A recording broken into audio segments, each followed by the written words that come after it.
സമീപഭാവിയിൽ വളരെയധികം കണ്ടുവരുന്ന ഒരു വിഷയമാണ് പാർക്കിൻസൺസ് രോഗം എന്ന് പറയുന്നത്.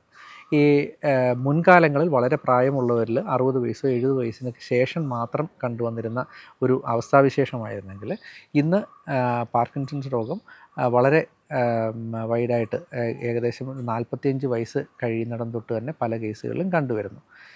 നമുക്കെല്ലാവർക്കും അറിയാവുന്ന പോലെ പാർക്കിൻസൺസ് രോഗം വിറയൽ രോഗം എന്നാണ്, അല്ലെങ്കിൽ കമ്പവാതം എന്നുള്ള തരത്തിലാണ് ആയുർവേദം അതിനെക്കുറിച്ച് പറയുന്നത്.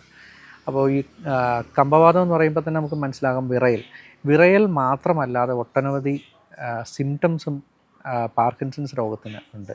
അതായത് പ്രധാനമായിട്ടും ഇതിനെ അറിയപ്പെടുന്ന കാര്യങ്ങൾ അത് വളരെ സ്ലോ മൂവ്മെൻറ്റ്, അല്ലെങ്കിൽ കൺഫ്യൂസ്ഡ് മൂവ്മെൻറ്റ്, ഇംബാലൻസ് ഇഷ്യൂസ്, ഇതൊക്കെ വളരെ കോമൺ ആയിട്ട് കണ്ടുവരുന്ന ഒരു രോഗമാണ്. ഇതുകൂടാതെ തന്നെ ഒരു ഇംബാലൻസ് ഇഷ്യൂ പലപ്പോഴും പേഷ്യൻ്റ് മുൻപിലേക്ക് അല്പം ഡ്രൂപ്പ് ചെയ്ത് നടക്കുന്ന ഒരു തരത്തിലാണ്. അപ്പോൾ തന്നെ മുമ്പോട്ടേക്ക് മറിഞ്ഞ് വീഴാനുള്ള ഒരു സാധ്യതയുണ്ട്. പലപ്പോഴും ഒരു കോർഡിനേഷൻ, ഒരാൾ പെട്ടെന്ന് പുറകിൽ നിന്ന് വിളിക്കുകയാണെങ്കിൽ ആ പേഷ്യൻ്റ് തിരിയുമ്പോൾ അവർക്ക് തോന്നുന്ന ഒരു കൺഫ്യൂഷൻ. അതുപോലെ തന്നെ ഫേസ് മാസ്കിങ് ഒരു ലക്ഷണം. അതായത് അവരുടെ മനസ്സിൽ ഉദ്ദേശിക്കുന്ന സിംറ്റംസ് ആയിരിക്കത്തില്ല, അല്ലെങ്കിൽ ഒരു ഇമോഷൻസ് ആയിരിക്കത്തില്ല.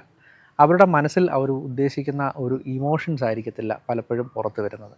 ചിലപ്പോൾ ഒരു സന്തോഷം വരുന്ന ഒരു കാര്യം പറഞ്ഞു കഴിഞ്ഞാൽ ചിരിക്കാനോ അതോ ചിരിയും കരച്ചിലും കൂടെ ചേർന്ന ഒരു മുഖഭാവം ചില ആൾക്കാരിൽ വരാനുണ്ട്. ഈ രോഗത്തിൻ്റെ മറ്റൊരു ലക്ഷണമാണ് ഡിപ്രഷൻ എന്ന് പറഞ്ഞ്. പലപ്പോഴും പലരിൽ നിന്ന് ഒഴിഞ്ഞു മാറുവാൻ, അല്ലെങ്കിൽ കൂട്ടത്തിൽ നിന്നൊക്കെ പോകാനൊക്കെ അവർ കാണുന്ന ഒരു വളരെ സൈലൻ്റായിട്ട് ഒരു സ്ഥലത്ത് ഒഴിഞ്ഞ് മാറിയിരിക്കുക, ഇങ്ങനെയുള്ള ചില ലക്ഷണങ്ങൾ അഡ്വാൻസ് സ്റ്റേജിൽ കണ്ടുവരാറുണ്ട്. ഞാൻ പറഞ്ഞല്ലോ, വളരെ ചെറിയ പ്രായത്തിലും, അതായത് 45-50 വയസ്സ് തൊട്ട് തന്നെ ചില ആൾക്കാരിൽ ഇത് കണ്ടുവരുന്നു. ഇതിൻ്റെ കാരണം എന്ന് പറഞ്ഞത് കൃത്യമായിട്ട് പറയാനായിട്ട് ഒന്നും കണ്ടെത്തിയിട്ടില്ലെങ്കിലും ഓവറായിട്ടുള്ള ആങ്സൈറ്റി, ഒത്തിരി സ്ട്രെസ്ഫുള്ളായിട്ടുള്ള മെൻ്റൽ സ്ട്രെസ്സ് ഉള്ളൊരു ജോലികൾ കൈകാര്യം ചെയ്യുന്ന ആൾക്കാരിൽ ഇത് കണ്ടുവരുന്നു.